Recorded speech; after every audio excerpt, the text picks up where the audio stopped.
안녕하십니까?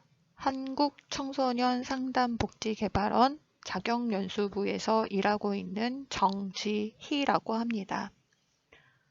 오늘은 디지털 성범죄 피해 청소년 상담 매뉴얼에 대하여 청소년 상담사, 예비 청소년 상담사 여러분을 대상으로 이러한 부분을 함께 살펴보고자 합니다. 오늘 함께 살펴볼 내용의 목차입니다. 첫 번째, 디지털 성범죄 정의 및 특성. 두 번째, 디지털 성범죄 유형 및 처벌 관련 규정. 세 번째, 디지털 성범죄 피해자 지원 방안. 이렇게 세 가지 영역에서 나누어서 살펴보고자 합니다.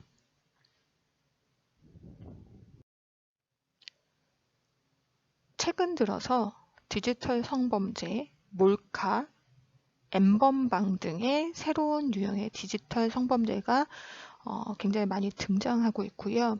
그러한 부분에서 피해자들도 많이 발생하고 있어서 성범죄에 노출된 청소년의 그러한 디지털과 관련된 사회 환경이 개선이 필요하다는 요구가 많이 되고 있고요. 이러한 개입 방안에 대해서도 계속 논의하고 지원을 해 나가고 있는 실정입니다. 첫 번째, 디지털 성범죄 정의 및 특성입니다. 디지털 성범죄의 정의를 살펴보겠습니다. 스마트폰, 카메라, 태블릿, PC 등 통신이 가능한 디지털 매체를 이용하여 상대방의 동의 없이 사이버 공간에서 저지르는 성범죄, 예를 들어서 신체 촬영, 허위 영상물 제작, 저장, 유포 협박, 전시, 판매 모두를 일컫는 범죄를 말합니다. 기존 성범죄와는 물리적 공간에 제약이 없기 때문에 굉장히 불특정 다수의 피해자가 많이 발생하고 있고요.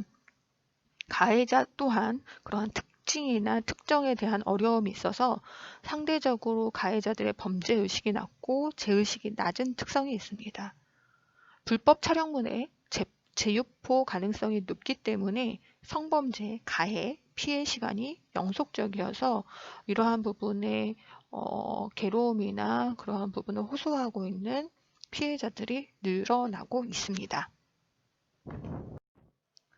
두 번째, 디지털 성범죄 유형 및 처벌 관련 규정입니다.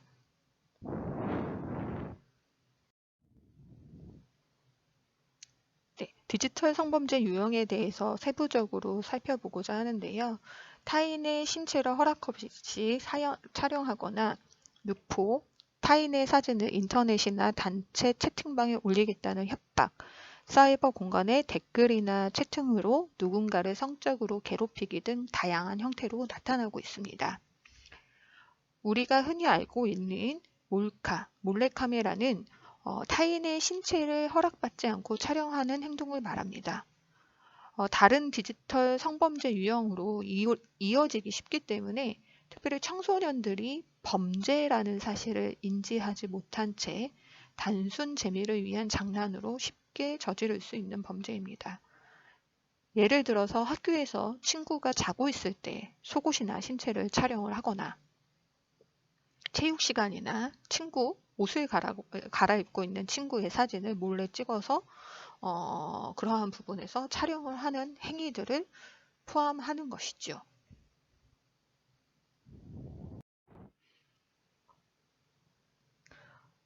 불법 촬영, 어떠한 부분에서 몰카, 그러한 부분을 사이버 공간에 퍼뜨리는 범죄, 그게 바로 비동의 유포입니다. 그래서 이러한 비동의 유포에는 본인 스스로 신체를 찍어 사이버 공간 내 유포하는 행위를 포함하고 있고요. 친구가 아까 벗고 있는 사진을 몰래 촬영한 후에 카카오톡으로 다른 친구에게 전송을 하는 행위나 자신의 특정 신체 부위를 찍어서 인터넷 게시판에 업로드하는 행위를 다 포함하고 있습니다. 이러한 부분에 있어서 또한 불법 촬영한 내용을 유포하겠다 협박하는 유포 협박도 있는데요. 그러한 부분에서 그 당사자나 친족의 생명, 신체, 자유, 명예에 위해를 가하는 범죄를 말하는 거죠. 그래서 가해자의 금전적 이익 유무에 상관없이 피해자가 가해자로부터 불법 촬영물 유포에 대한 공포심을 느끼거나 본인 스스로 특정 신체 부위 사진이나 음란 행위 영상물을 올린 경우라도 그 영상물을 유포하겠다고 위협하며 어떠한 그 공포심을 느끼게 하는 부분이 있다면 이러한 부분은 유포 협박에 해당됩니다. 그래서 예시를 보시면 불법 촬영물 피해 친구에게 비밀을 유지하겠다며 금전을 요구하는 행위. 금전을 요구하지 않았다 하더라도 아까 전에 어떻게 해요? 피해자가 가해자로부터 공포심을 느꼈다면 이 또한 유포 협박입니다. 랜덤 영상 채팅으로 신체 부위를 보여준 상대방에게 영상을 캡처, 녹화했다며 만남을 요구하는 경우도 해당이 되기도 합니다. 네, 네 번째, 합성물 제작입니다. 합성물 제작은 게시나 유포의 목적으로 사람의 얼굴, 신체 또는 음성을 대상으로 한 영상물 등을 상대방의 동의 없이 성적 욕망이나 수치심을 유발할 수 있는 형태로 편집하거나 합성하는 범죄를 일컫습니다. 성폭력 범죄의 처벌 등에 관한 특례법 내 처벌 조항이 신설이 되었고요. 이거와 관련하여서요. 그래서 이러한 부분에 있어서 학교 친구의 얼굴과 나체 사진의 편집 프로그램을 합성하는 경우나 어떤 불법 포르노 영상에 친구의 목소리와 얼굴을 합성해서 그 상대방으로부터 아니면 그 제작된 해당하는 대상자의 동의 없이 수치심을 유발할 수 있는 형태의 어떠한 영상물이나 아니면 사진이나 그러한 부분들이 제작되었다면 이 부분은 범죄라고 할 수 있습니다.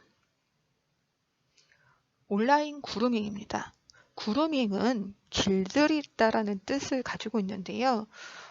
처음부터 사실은 범죄의 가해자와 피해자가 구분되어 있지는 않으나 시간이 지난 후에 피해가 발생하는 특징이 있습니다.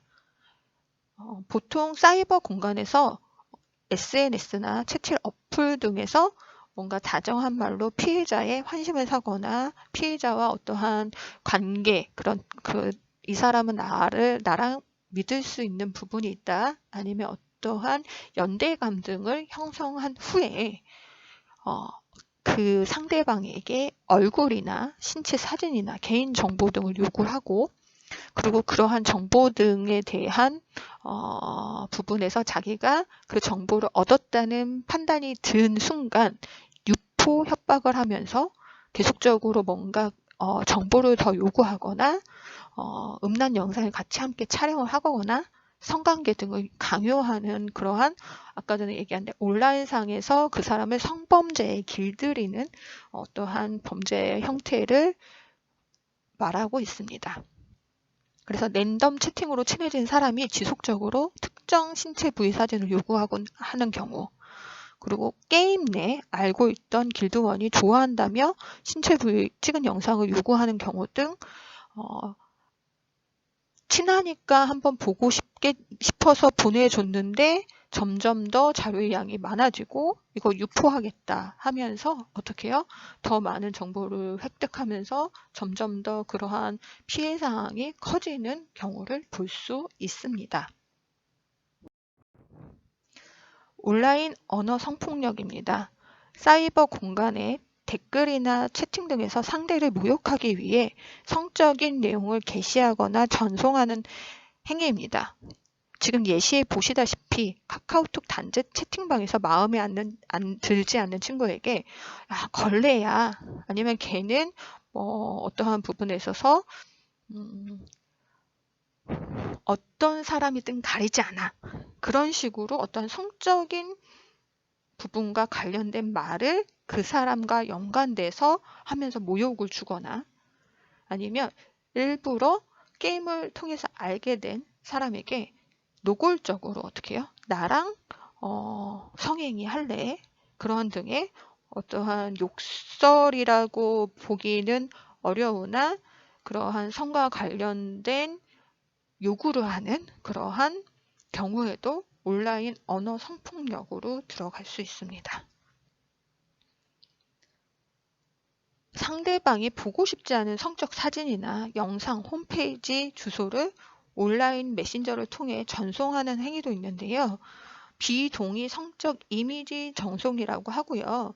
단순 친구에게 야 이거 봐 하면서 아까 전에 얘기했던 친구가 아까 전에 뭐 옷을 갈아입거나 아니면 좀 알몸으로 입거나 그런 부분을 장난으로 보냈다 하더라도 받고자 하는 대상자의 동의가 없었기 때문에, 그리고 또 그걸 받는 사람이나 그거에 노출된 피해가 노출된 대상자에게는 동의가 없었기 때문에 이 또한 범죄라고 볼 수 있고요.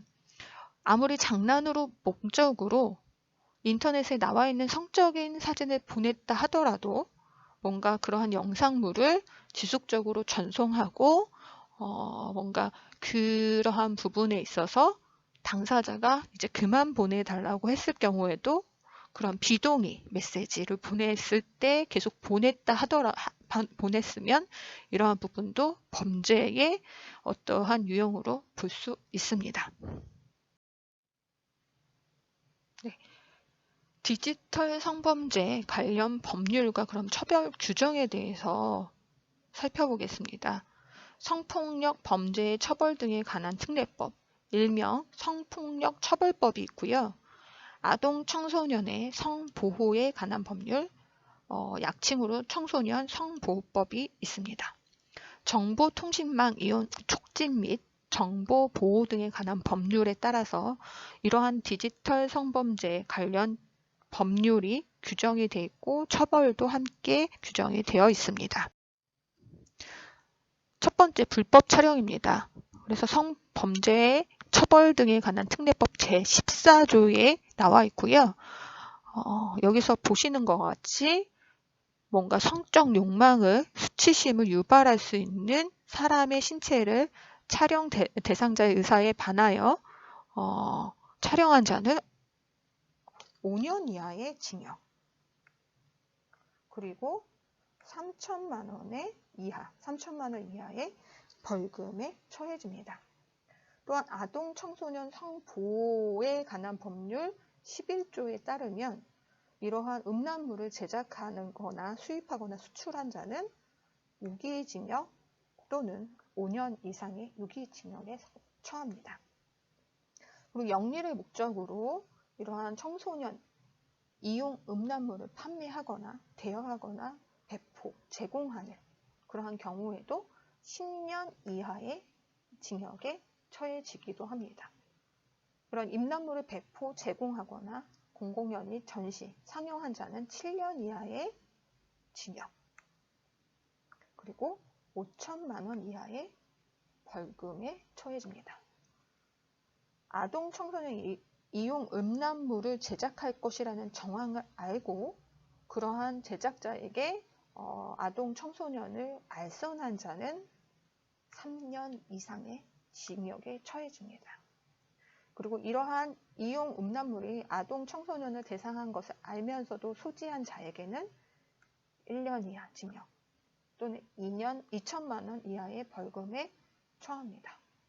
그래서 이러한 불법 촬영에 대한 부분이 아무리 장난으로 느껴진다 하더라도 법적인 규정은 굉장히 엄해지고 있으니 인식하시고 혹시 청소년들 현장에서 장난으로라도 이러한 불법 촬영이 이루어지지 않을 수 있도록 어떠한 안내나 교육이 필요하겠죠.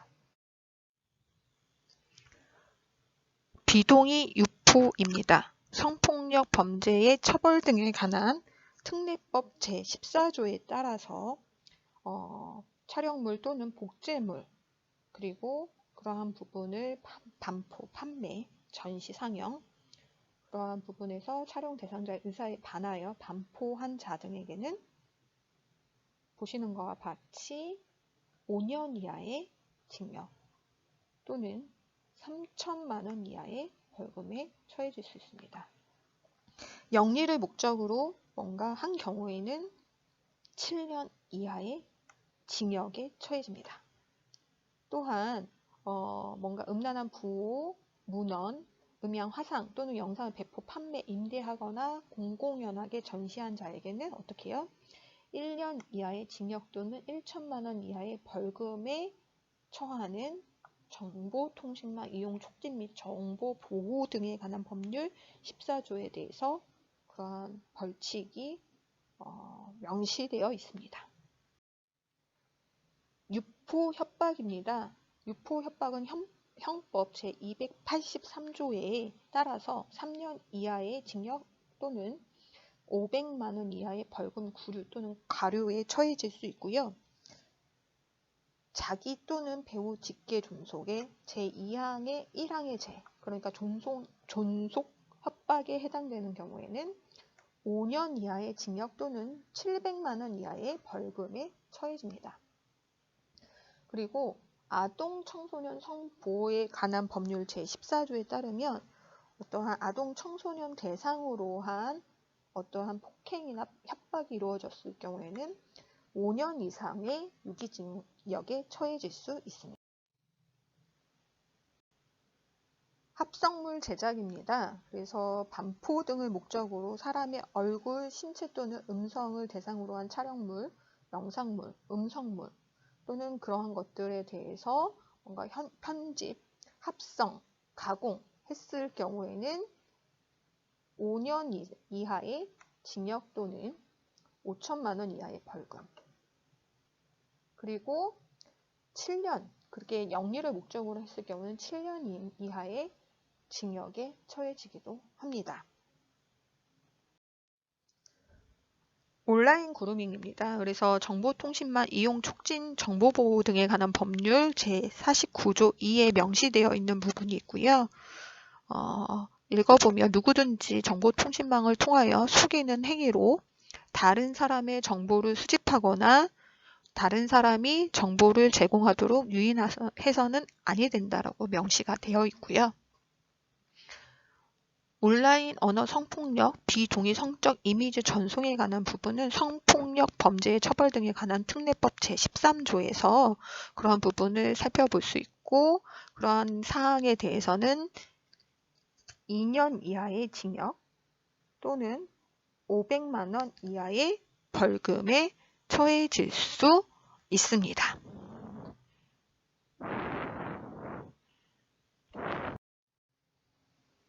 디지털 성범죄의 경우에는 미수범도 처벌할 수 있습니다. 아동 청소년의 성보호에 관한 법률 제11조, 그리고 동법 제14조, 그리고 성폭력 범죄 처벌 등에 관한 특례법 제15조, 아동 청소년의 성보호에 관한 법률 제16조의 미수범에 대한 처벌사항이 이와 같이 명시되어 있습니다.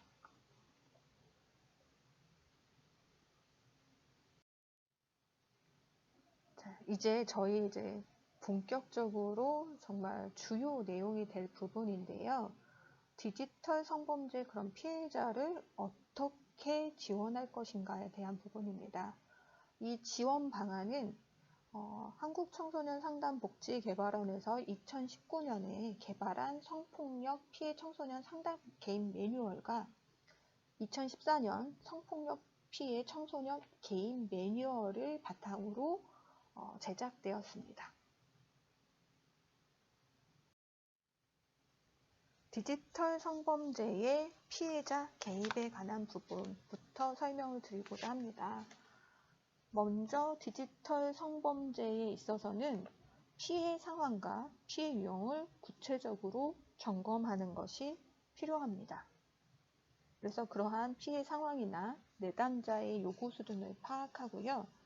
그리고 그러한 수준을 파악함과 동시에 충분하게 내담자, 이 피해를 당한 청소년이 원하는 것이 무엇이고 어떻게 하고 싶은지에 대한 충분한 논의 과정을 함께 나눈 후에 이러한 부분에서 필요하다면 전문기관 연계가 이루어지기도 하고요. 그러한 부분이 잘 어느 정도 내담자의 요구를 반영되었다고, 그런 목표 수준을 잘 정했다고 생각이 되어지면 이제 개입 상담을 통한 그러한 서비스 제공이 이루어질 수 있습니다. 세부적으로 그럼 디지털 성범죄 피해 상황, 내담자 요구 수준 파악은 어떻게 해야 될지에 대한 설명을 드리고자 합니다. 먼저 디지털 성범죄 피해 상황, 피해 유형에 대한 구체적인 점검이 필요한데요.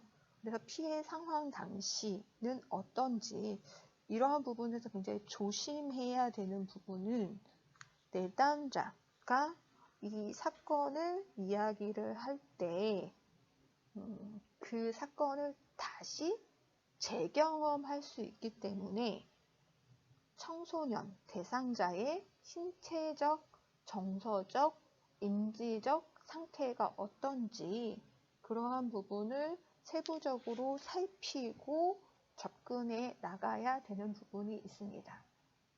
그러한 상태를 점검할 당시 혹여 정서적 고통으로 인해서 자살 자해까지 이르는 어떠한 극적인 부분의 고통을 호소한다면 면밀한 점검, 연계해야 되는 기관이 어떤 곳이 있으며 이 내담자의 어떠한 강점이나 자원으로 활용할 수 있는 어떠한 상황이나 환경 등을 조금 더 세부적으로 탐색을 해보고요. 그러한 고위험으로 판단이 될 경우에는 즉각적으로 부모에게 알리고 그리고 병원 연계 등을 할 수 있는 조치를 취해야 될 수도 있습니다. 그리고 이 디지털 성범죄 피해 사실이 의심되거나 확인될 경우에는 수사기관에 신고를 해야 할 의무도 있습니다. 피해 상황과 피해 유형을 파악할 때는요, 아까처럼 이 내담자가 경험할 수 있는 재경험에 대한 부분을 최대한 막으면서 안정감 있게 진행이 돼야 되는데요. 그때 그렇다고 정보를 저희가 수집하는 것에 있어서 놓치면 안 되는 다양한 부분이 있는데요.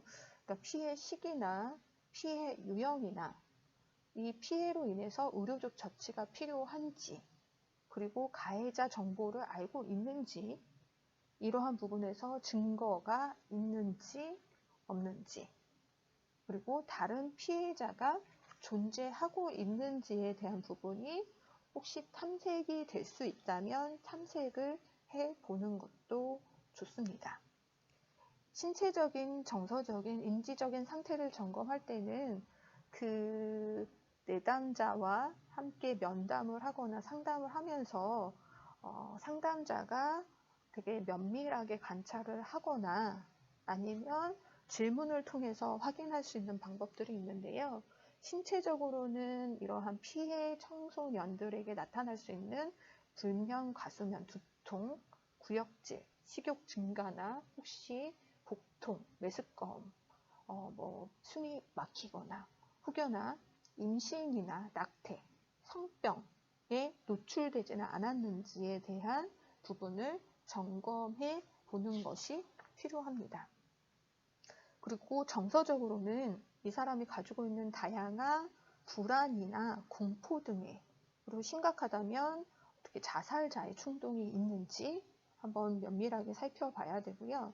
인지적으로 혹시 판단력이나 집중력이나 기억력이 저하되고 있지는 않은지 재반복적으로 어떠한 장면이 이미지화돼서 떠오르지는 않는지 악몽을 꾸지 않는지에 대한 부분을 점검해 나가는 것이 필요하기도 합니다. 이러한 부분에서 이러한 점검의 부분에서 좀 상담자가 판단하기에 신체적인, 정서적인, 인지적인 어떠한 어려움을 호소하고 있는 경우에는 어떠한 부분에서 개입을 할 수 있을지, 어떠한 도움을 줄 수 있는지, 그리고 이거와 필요한 병원이나 아니면 그 연계된 그러한 자원들이 무엇이 있는지 함께 점검해 나가는 것도 필요합니다.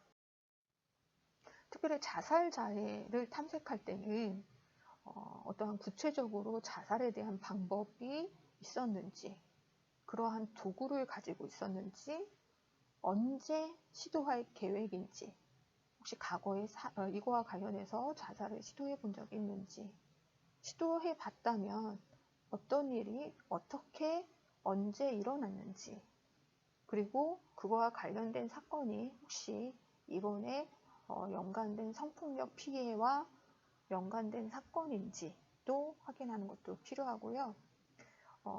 자해, 어떠한 생명의 위협까지 이르진 않으나 그러한 행동을 계속적으로 하는 경우 언제부터 자해를 했는지, 시작 지점이 혹시 성폭력 피해 이전인지 이후인지, 자해를 얼마나 자주 하는지, 도구를 사용해서 자해를 하는지, 죽고 싶어서 자해를 하는지, 자해를 통해서 혹시 얻어지는 게 무엇인지, 그러니까 자해하기 전에 어떤 감정과 생각이 들고 자해한 후에 어떤 감정과 생각이 들기에 자해를 하고 있는지, 그러한 부분에서 세부적으로 하고 구체적인 방법과 계획, 그러한 도구의 사용, 그러한 부분이 나타나고 있다면 고위험으로 판단될 수 있기 때문에 부모에게 알려야 합니다.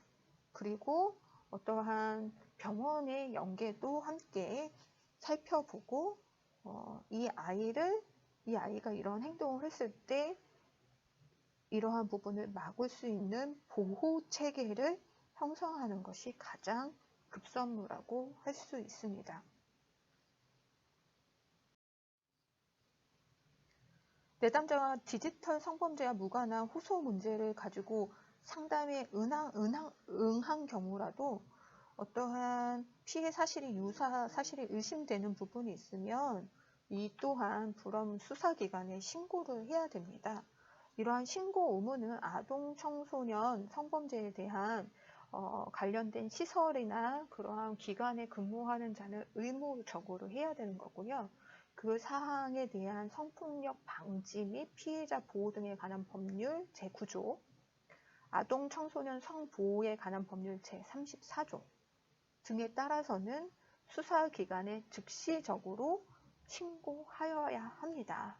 그래서 이러한 부분에서 신고를 하지 않았을 경우에 나중에 처벌이 이루어질 수도 있기 때문에 꼭 필히 선생님들이 상담 중에 이러한 디지털이나 그러한 디지털 성범죄라 하더라도 사실을 알게 되시면 수사기관에 신고해 주셔야 되는 것을 꼭 이해하시고 인지하시고 현장에서 이와 같은 부분에서 실수가 없도록 경각심을 가지고 있는 것은 필요할 것 같습니다. 디지털 성범죄 피해 내담자 요구 수준을 그럼 파악하는 과정을 좀 살펴보고자 하는데요. 우선은 상담을 희망하는지, 의료 지원을 받고 싶은지, 나에게 그러한 가해를 한 대상자에게 어떠한 처벌을 하거나 그 사람이 나에게 어떤 보상을 해주기를 원하는지에 대한 구체적으로 어떠한 요구 수준을 파악하는 것들이 필요하고요. 이러한 과정에서는 청소년 대상자가 원하는 것이 무엇인지에 대한 구체적인 목표도 함께 설정해야 됩니다.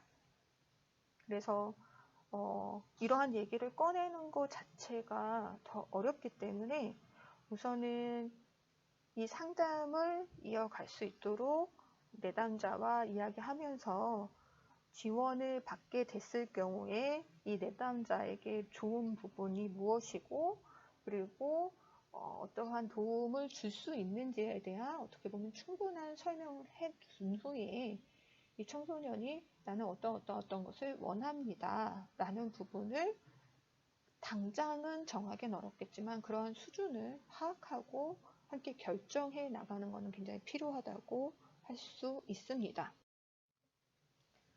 만약에 피해 청소년이 어떠한 전문 기관에 연계를 원했을 경우에는 어떠한 불법 유포된 사진, 영상물 삭제 지원은 디지털 성범죄 피해자 지원센터나 1366 여성 긴급전화에 연계해서 그러한 부분에서 삭제 지원을 해줄 수 있도록 도와주는 것들은 필요할 것 같고요. 심리 정서적 안정을 위한 어떠한 상담을 요구한 경우에는 전국에 있는 청소년 상담복지센터나 만약에 그러한 직접적으로 가기 어려운 경우에는 청소년 사이버 상담센터, 그리고 성폭력 피해자 상담소, 위기청소년 교육센터, 건강가정지원센터 등의 가까운 곳에, 그리고 조금 더 이용하는 사람들의 편의성을 도모할 수 있는 기관을 알아두고 알려주고 연계를 원하면 연계를 해주는 것도 필요합니다. 가해자 처벌이나 법적 지원을 뭔가 요구를 했을 경우에는 수사기관에 당연히 그러한 부분을 함께 공유를 하면서 이러한 부분은 아마 대한법률구조공단이나 대한변협법률구조재단이나 한국법률보호공단 등 그리고 지역 내에 그러한 그 도움을 주기를 원하는 1388 청소년 지원단 중에서도 이런 법적 지원을 줄 수 있는 분들도 있고요.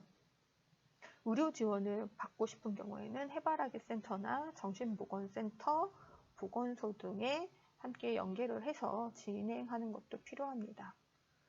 혹여나 그러한 부분에서 보호를 받고 싶다, 보호기관에 대한 어떠한 요구가 있었을 경우에는 청소년 쉼터나 아니면 성폭력, 성매매 피해자 보호시설 등에서 보호를 받을 수 있음을 알려주고 또한 그러한 가까운 곳에 연계해서 진행할 수 있는 부분이 어떠한 청소년 상담자가 해야 되는 연계 업무 중에 하나라고 볼 수 있습니다. 피해 청소년 요구 파악을 위한 팁을 조금 설명을 드리자면요. 제도화되어 있는 지원 시스템에 대한 아까 전에 포괄적인 정보가 제공되는 것들이 필요하고요. 위에 아까 전에 설명드린 다양한 센터에서 어떠한 도움을 받을 수 있는지에 대한 설명을 해주는 거죠. 그리고 피해 청소년의 요구를 파악하는 과정에서 상담자가 제시는 할 수는 있지만 상담자가 판단하는 것이 아니라 내담자 스스로 자기 결정권으로 그런 것을 선택할 수 있도록 해주는 것들이 필요합니다. 그래서 성급하게 선택하는 것을 상담자가 요구를 하기보다는 충분한 설명 후에 이 내담자에게 시간을 주고 그런 선택을 해나갈 수 있도록 해주는 것들이 필요하고요. 어떤 연계에 주저하는 부분이 있다면 그 이유를 충분히 들어보고 그리고 그 이유에 대해서 내담자에게 혹시 더 설명을 해줘서 도움을 줄 수 있는 부분이 무엇인지에 대해서 함께 같이 고려해보고 의견을 나누는 것도 필요하고요. 무엇보다도 청소년이 원하는 것이 무엇인지, 1순위가 무엇인지, 우선순위가 무엇인지 그 이유를 들어봐야죠. 우선은 가장 피해 청소년이 두려워하는 것은 자신의 신변의 안전이고요. 또 자신이 누군가한테 드러나게 돼야 되는 어떠한 공포 등이 있기 때문에 그러한 부분을 어떠한 부분을 우선적으로 좀 도움을 받고 싶고 해결해 나가고 싶고 할 수 있는지 이유를 천천히 들어보고 정리를 해보고 그러한 부분에서 청소년 상담사는 어떠한 기둥과 같은 역할을 해줘야 될 것입니다. 위기 개입이 진행될 경우에 조금 더 세부적으로 그러한 위기 개입 단계에 대해서 설명을 해드리고자 하는데요. 어떤 전문기관 연계를 통해서 위기 개입을 진행하는 데 있어서는 의료 문제나 법률 관련 문제 등의 다양한 어려움에 처하는 경우가 많습니다. 그래서 피해 청소년이 의료 지원을 받고 싶은지, 아까 그런 가해자 대상으로 처벌을 원하는지, 보상받기를 원하는지에 대한 부분을 파악해서 전문기관의 연계도 필요하고요. 혹시 연계가 되었다면 향후 그러한 모니터링을 통해서 평가하고 추후 계속적으로 제공해야 되는 서비스나 어떤 상담이 있는지에 대한 부분을 주시할 필요성이 있습니다.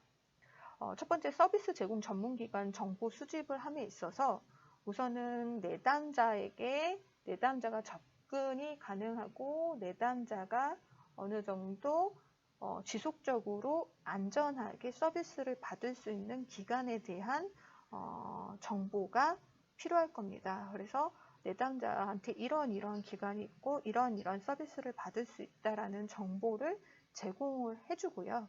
그러한 정보에 있어서 내담자한테 맡기는 것이 아니라 청소년 상담자는 함께 찾아보고 그러한 것들에 있어서 그 정보 제공을 해주는 것도 굉장히 필요한 업무라고 할 수 있죠. 전문기관 내담자는 이제 연계가 되면 이러한 연계하는 과정에서 청소년이 느끼는 불안이나 가정에 대한 염려가 발생하기 때문에 충분히 그러한 불안이나 걱정, 염려가 있을 수 있는 것에 대해서 공감을 해주시고 그러한 부분에서 혹시 함께 동행해서 연계기관에 가주기를 원한다면 필요하다면 함께 동행해 주시는 것도 좋습니다. 연계 시 우선은 전문기관 연계 방해물이 무엇인지 상담자는 그러한 과정정의 확인이 꼭 필요하고요. 어떠한 피해자의 상황이나 요구나 필요, 연령, 거주지 등의 종합적인 정보를 토대로 적절한 기관으로 연계를 해줘야 되고요. 그리고 청소년이 피해 사실을 반복적으로 설명하지 않도록 아까 이야기 드린 대로 그 이야기를 다시 꺼내는 것 자체가 피해를 재경험하는 거기 때문에 세부적으로 혹시 연계할 때에 이러한 부분이 반복적으로 설명되지 않도록 그러한 부분을 상세히 세부 내용을 작성해서 연계해 주는 것도 필요합니다. 그래서 청소년 보호가 우선은 각별히 유의해야 되는 부분인데요. 정보 노출에 되게 민감할 수 있기 때문에 내 피해 사실을 알려주고 싶지 않고 알리기를 원하지 않기 때문에 이러한 부분에 있어서 연계에서 정보가 노출되지 않는 것에 대한 안전한 그러한 부분, 개인정보가 굉장히 잘 다루어지고 있고 보호될 수 있도록 뭔가 이전 그 연계기관하고 협의를 잘 통해서 안심시켜주고 그런 환경을 선생님들이 계속적으로 살펴주는 것도 좋습니다. 연계 이후에 피해 청소년과 가족들에게 적절한 서비스가 제공되고 있는지 지속적인 모니터링을 해줄 필요가 있습니다. 그래서 그런 서비스가 계속적으로 계획한 대로 제공되고 있는지 그리고 그러한 서비스에 대해서 대상 청소년이나 보호자가 어느 정도 만족하고 있는지 그리고 연계 서비스가 적합하지 않은 경우에는 피해 청소년과 논의 후에 어떤 새로운 전문기관에 연계할 필요성이 나타나면 연계해 주는 것도 필요합니다.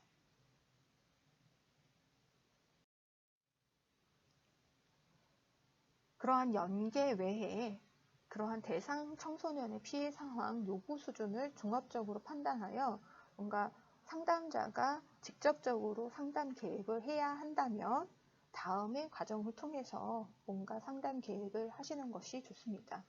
상담의 기본은 목표를 정하는 것이지요. 그래서 피해 청소년이 이 상담을 통해서 무엇을 원하는지 구체적인 목표를 함께 설정하는 것이 좋습니다.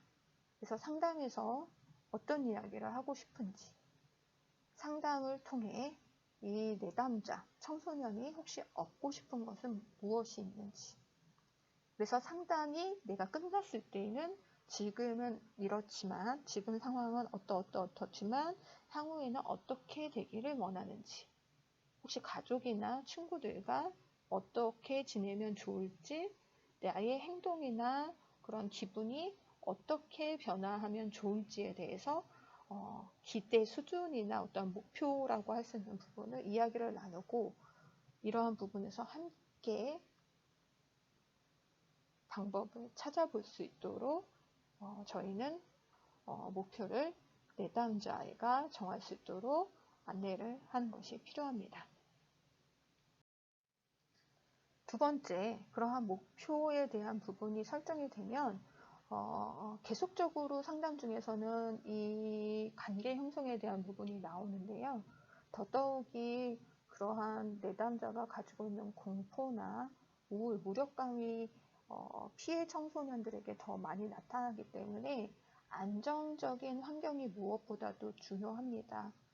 그래서 청소년 상담사, 지도자와 내담자의 관계 형성은 매우 중요합니다.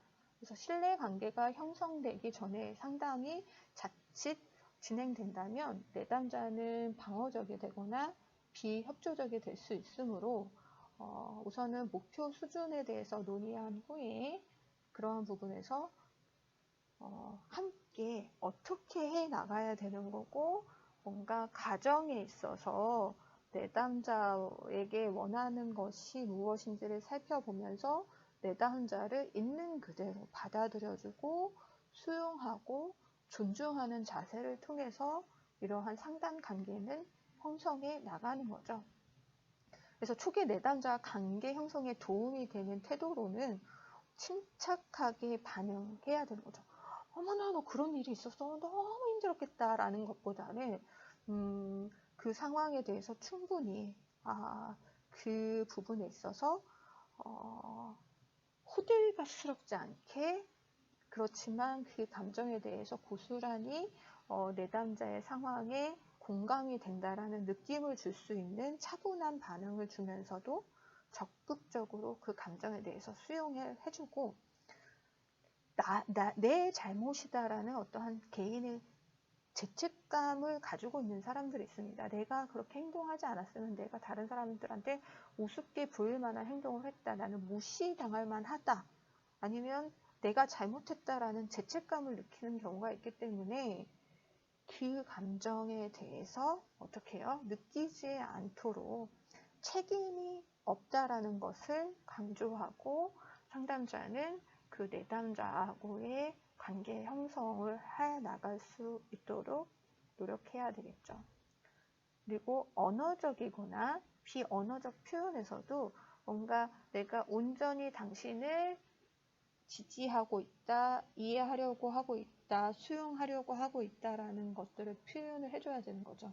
예를 들어서 비언어적 표현으로 내담자가 되게 심각하게 힘들어하는데 엉덩이를 빼고 앉아서 뭔가 이렇게 먼 산을 바라본다면 실대감을 줄 수는 없겠죠. 그래서 아까 얘기한 대로 너무 크게 반응은 하진 않지만 그 내담자가 겪었던 상황에 대해서 함께 아파하거나 그 공포감에 대해서 논의하고 그 공포에 대해서 반응해주고 그런 것들을 통해서 뭔가 관계를 뭔가 형성을 해 나가는 것들이 필요하고요.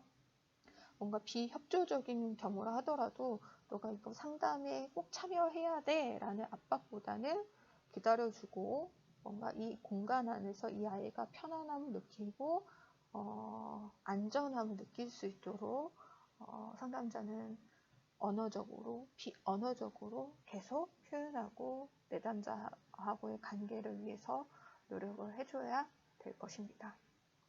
이러한 과정 중에는 모든 것이 괜찮다, 아무것도 아니다의 식의 그러한 막연한 위로보다는 어떠한 부분에 있어서 너가 느끼는 것은 굉장히 힘들 수 있다. 그 상황을 겪었더라면 너의 감정이 굉장히 공포스럽다고 했는데 그 공포에 대해서는 그런 부분에서 많이 힘들 것 같다라는 구체적인 그러한 상황에 대한 설명과 함께 공감을 해줘야 되는 것이지 뭔가 괜찮아 부분은 굉장히 막연하게 느낄 수 있고 내 상황을 이해하지 못하는 것으로 받아들일 수 있기 때문에 그런 부분에서 이제 인식하시고 그리고 가해자에 대한 무분별한 분노나 비난을 통해서 또한 그 내담자가 가지고 있는 분노를 뭔가 더 크게 하기보다는 그 피해에 대한 내담자의 그러한 피해에 대한 생각이나 감정 등에 초점을 맞추면서 그러한 것들을 어떻게 앞으로 내가 원하는 방향으로 어떻게 변해하면 좋을지에 대한 내담자의 어떤 의지나 어떤 세부 행동 방안에 대해서 우리가 이야기를 나누면서 상담을 진행하는 것들이 필요합니다. 그래서 세부 내용을 뭔가 수사하거나 뭔가 계속 물어보면서 부담을 주는 행동도 그 상담 중에 주의해야 되는 부분이긴 합니다. 네. 저희가 사실 초점을 다뤄야 되는 부분은 그 피해의 내담자가 청소년이 가지고 있는 부정적인 감정이나 생각입니다. 주로 그들에게 나타나는 부정적인 생각에는 나에게 이런 일이 일어났기 때문에 앞으로 난 절대 행복해질 수 없다. 내 주변에는 믿을 사람이 아무도 없다. 어떤 누구도 내 고통은 이해하지 못한다. 나는 무가치하다.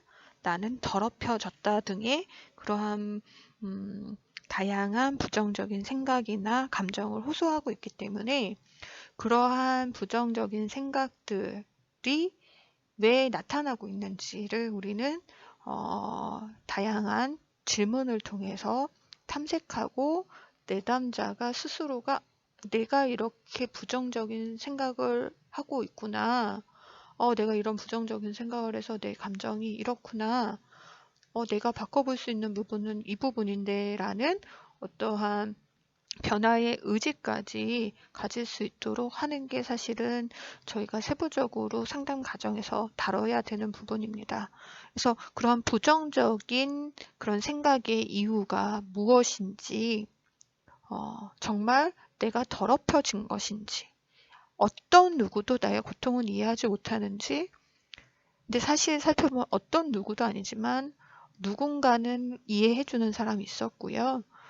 내가 행복해질 수 없다라는 거는 가정할 수 없는 상황이라는 거에 대한 어떤 논박이나 아니면 그 상황에 대해서 그 내담자한테 주는 영향을 살펴본다면 내담자는 자기 부정적인 생각을 즉각적으로 멈추는 부분이 발생합니다. 때로는 그래서 내가 아니라 타자라면 어떨까라는, 그래서 가장 친한 친구가 이런 생각을 하고 있다면 어떻게 이야기해 줄 수 있을지, 그리고 그 생각을 변화시키기 위해서는 너는 어떤 방법을 그에게 제공할지에 대한 부분도 얘기를 나눠보며 스스로가 스스로에 대한 어떠한 변화 방법에 대해서 찾아갈 수 있는 부분이 있습니다. 그래서 이러한 부분에서 저희가 다룰 때는 뭔가 편안하게 뭔가 호흡을 하거나 스스로 뭔가 나비포옹법과 같은 그런 기법을 통해서 우선은 평안한 상태, 안정적인 상태를 조금 경험하게 한 후에 그러한 생각이나 감정에 대한 개입을 해보는 것들이 필요한데요. 그래서 많이 알고 계시죠? 호흡법. 그래서 편안한 복장으로 편한 자세를 가지고 뭔가 깊숙이 숨을 내쉬고 내보내고, 그러면서 어떻게 해요? 그 내쉬고 묵직해지는 어떠한 자신의 몸 상태에 집중하면서 마음이 안정되는 것을 경험할 수 있고요. 우리가 나비포옹법이라고 하는 것은 두 팔을 가슴 위에 교차시켜서 양쪽 팔뚝의 양손을 얹은 다음에 뭔가 토닥토닥 해주면서 스스로 어떻게 해요? 스스로를 뭔가 위로하고 포옹해주는 그러한 느낌으로 하다 보면 안정감을 가질 수 있다는 거죠. 그래서 부정적인 생각을 다루기에 앞서서는 조금 더 편안한 모습으로 내담자가 그러한 상담에 임할 수 있도록 하는 방법들도 좀 나타나고 있고요. 그러한 부분에서 부정적인 생각이나 변화의 의지가 조금 나오고 행동에 대한 그러한 부분에 어떤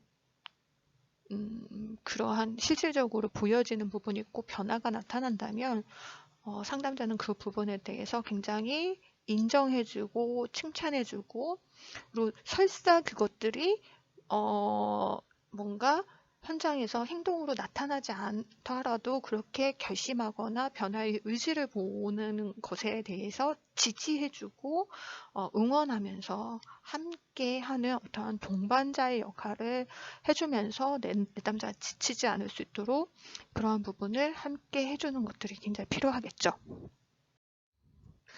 이러한 부분에서 이제 상담이 진행돼서 초기에 설정한 상담 목표가 어느 정도 달성이 되었을 때에는 상담 종결을 위한 평가를 하게 됩니다. 그래서 이러한 종결 시에 그런 내담자의 긍정적인 변화에 대해서는 굉장히 긍정적인 지지를 해주고, 단 뭔가 여전히 남아있는 어떠한 미해결 과제나 다루지 못한 부분이 있다면 추후 상담을 계획하고 뭔가 그러한 부분에서 전문기관에 대한 정보나 혹여나 추후 상담을 어떻게 향후 받을 수 있는지에 대한 정보도 제공하는 것들이 필요합니다. 그래서 평가할 때는 그동안의 성과를 무엇이라고 생각하는지, 상담 전 초기와 지금을 비교했을 때는 어떠한 변화들이 나타나고 있는지, 아직 해결되지 않은 어려움이 있다면 무엇인지, 그리고 그 과정에 대해서 본인은 어떻게 개입하고 싶은지에 대해서 평가하고 나아갈 수 있도록 도와주는 것들이 필요합니다. 네, 선생님들이 흔히 아는 상담자 개입 방안이랑 비슷하다고 볼 수 있는데요. 네, 중요한 거는 내담자가 상담 현장에서 다시 한번 그 경험을 다시 느끼지 않을 수 있도록 상담자는 굉장히 주의하고 안전한 환경을 제공해야 된다라는 것은 선생님들에게 계속적으로 반복적으로 설명드리고 있는데요. 그래서 그러한 부분에서 함께 지지해주는 지지자로, 응원해주는 응원자로 그런 역할을 선생님들이 해주시면 좋겠습니다. 오늘 매뉴얼 강의는 여기까지고요. 현장에서 더 많은 다양한 상황에 맞춰서 상담을 하고 계실 거라고 생각이 드는데요. 선생님들이 소진되지 않을 수 있도록 스스로도 잘 점검하고 나아가는 것이 필요할 것입니다.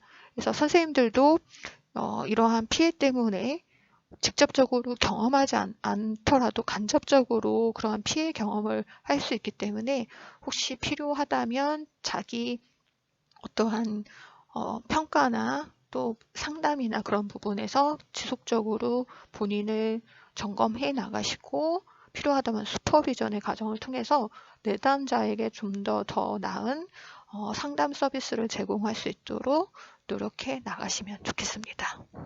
네, 수고하셨습니다. 감사합니다.